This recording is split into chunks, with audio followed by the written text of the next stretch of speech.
আজকে আমি খুব সহজেই বাড়িতে বানিয়ে ফেললাম অরেঞ্জ কেক। দেখা যাক আমি অরেঞ্জ কেকটা কিভাবে বানালাম। প্রথমে উনান ধরিয়ে নিলাম, উনানের উপরে বসিয়ে দিলাম তাওয়ার মধ্যে দিয়ে দিলাম 1 বাটি চিনি।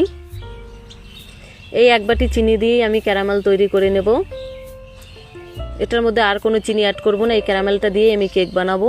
দেখো আমার ক্যারামেলটা রেডি। এখন আমি একটা বাটির মধ্যে ঢেলে নেব। এখন ওই উনুনের মধ্যেই বসিয়ে দেব বড় একটা কড়াইয়ের মধ্যে দিয়ে দিলাম বালি দিয়ে স্ট্যান্ড বসিয়ে দিলাম। বালিটা যতক্ষণে গরম হবে ততক্ষণে আমি কেকের ব্যাটারটা রেডি করে নেব। 2টো কমলা লেবুর রস নিয়েছি আর পরিমাণ মতো কাজু কিশমিশ কেটে সুন্দর করে নেব। এখন কমলা লেবুর রসের উপর একটা ছাঁকনি বসিয়ে 1 বাটি ময়দা চেলে নিলাম। ময়দাটাকে সুন্দর করে মেখে তারপরে দিয়ে দিলাম ক্যারামেলটা দিয়ে আবার সুন্দর করে নেড়ে চেড়ে 1 বাটি গুঁড়ো দুধ দিয়ে আবার ব্যাটারটাকে সুন্দর করে ফেটিয়ে নেব। তারপরে দিয়ে দিলাম কাজু কিশমিশ। এখন দিয়ে দিলাম স্বাদ মতো লবণ, পরিমাণ মতো খাওয়ার সোডা।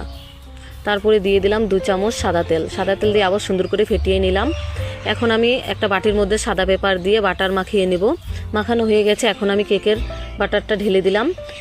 কেকের বাটারটা ঢেলে হালকা একটু সেট করে নেব। তারপরে উপর দিয়ে ছড়িয়ে দিব কিছুটা কাজু ছড়িয়ে দিলাম।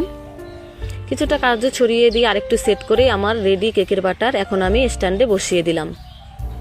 বসিয়ে ঢাকনা দিয়ে 20 থেকে 25 মিনিট জাল করে নিলেই রেডি আমার কেক। দেখো বন্ধুরা কত সুন্দর হয়েছে কেকটা, একদম পুরো পারফেক্ট সেদ্ধ হয়েছে। এখন আমি কেকটা নামিয়ে নিলাম। দেখো সাইড দিয়ে একটু চাকুর সাহায্যে ছাড়িয়ে তুলে নিলেই আমার কেক রেডি। দেখো কত সুন্দর হয়েছে। এখন আমি পেপারটা খুলে নিলাম। এখন দেখো প্লেটের মধ্যে কেটে দেখাবো কত সুন্দর নরম তুলতুলে পঞ্চের মতো হয়েছে আমার কেকটা। দেখো কত সুন্দর হয়েছে।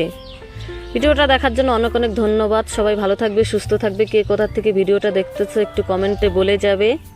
সবাই বাড়িতে ট্রাই